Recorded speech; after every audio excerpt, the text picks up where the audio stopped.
back in the 80s, I had a split personality. I led dual lives.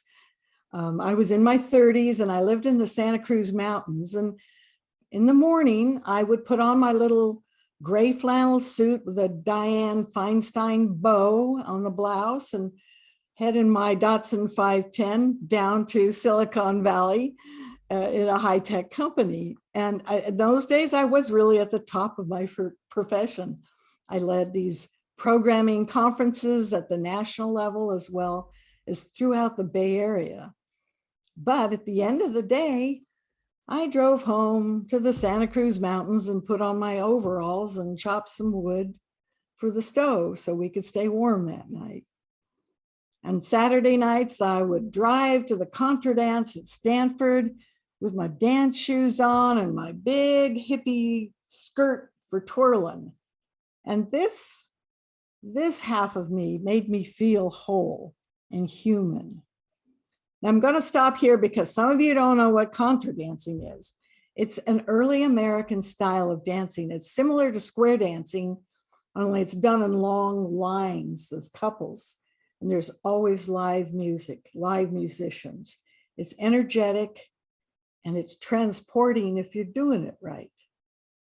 So one night at the contra dance at Stanford, I met Paul and I'm whirling around in a waltz with him, just flying to heaven. I think Paul was tall and blonde, like a big sturdy Swede. And he had this beautiful baritone voice, besides being a wonderful dancer. On a break, we got to talking. I said, Paul, I want to go to that camp that's coming up, the Lark in the Morning dance camp, but I need a roommate. You want to go? Sure, well, let's do it. Now, I know, it was a little risky because we just met and he was a complete stranger, but I really wanted to go to the camp and he was really cute anyway and a good dancer. So in a couple of weeks, we're driving up toward the Mendocino camp. That's north for the people who don't live in California. And Paul detours off toward the woods. I'm going, uh-oh, what's this? I have a surprise for you. Okay, a few more miles. He stops, opens the door. I want to show you the pygmy forest. Now, it turns out Paul worked for the Forestry Service since he graduated from Berkeley, and he knew everything about forests. So we were good. I was safe. It wasn't a killer.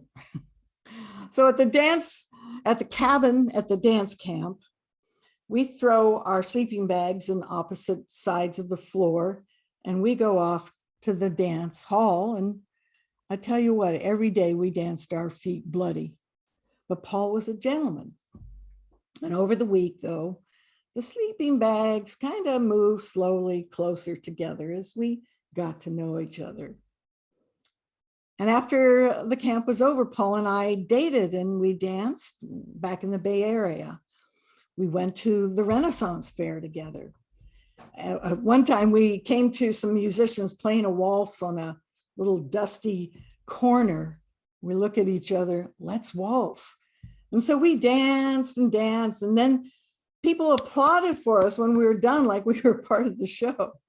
So he was the perfect man for me.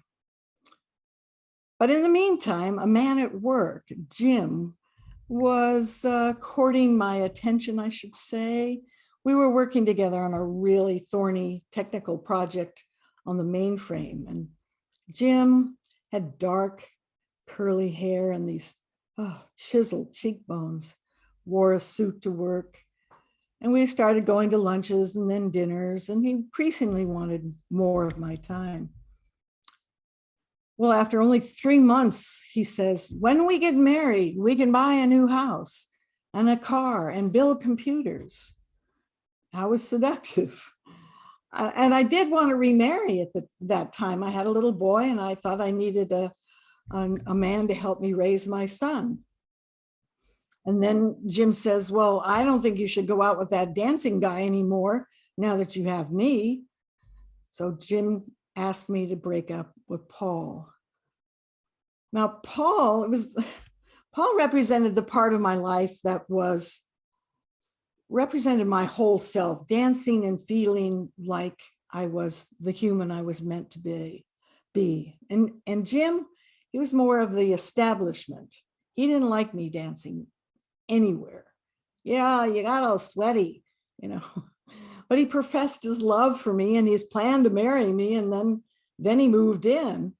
So it seemed like most of my hopes and dreams were coming true. You know, when someone falls in love quickly like that, I learned sometimes they fall out of love quickly.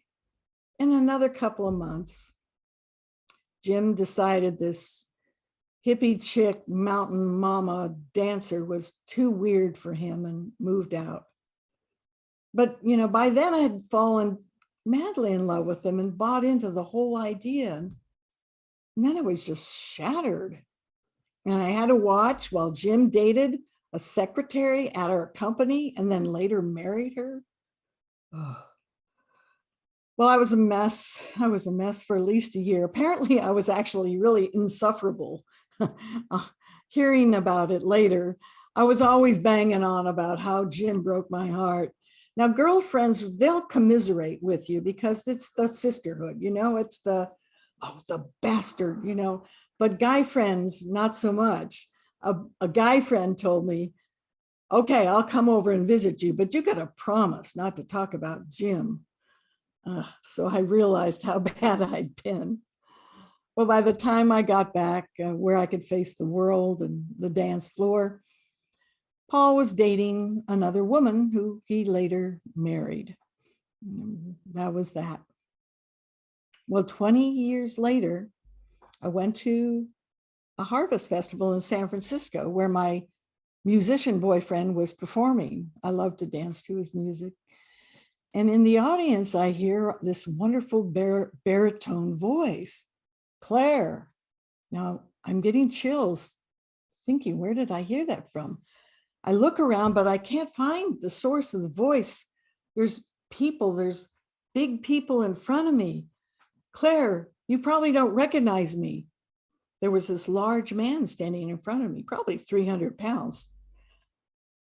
Paul, it's so good to see you. Oh, please, can we waltz? Well, regrettably, Paul was still married. But if we were both free, I would have gone for him in a heartbeat. You know, he was the part of my life that made me feel human and whole. So I'm telling you, my friends, if you ever have a choice like this, always take the one who wants to dance. Thank you.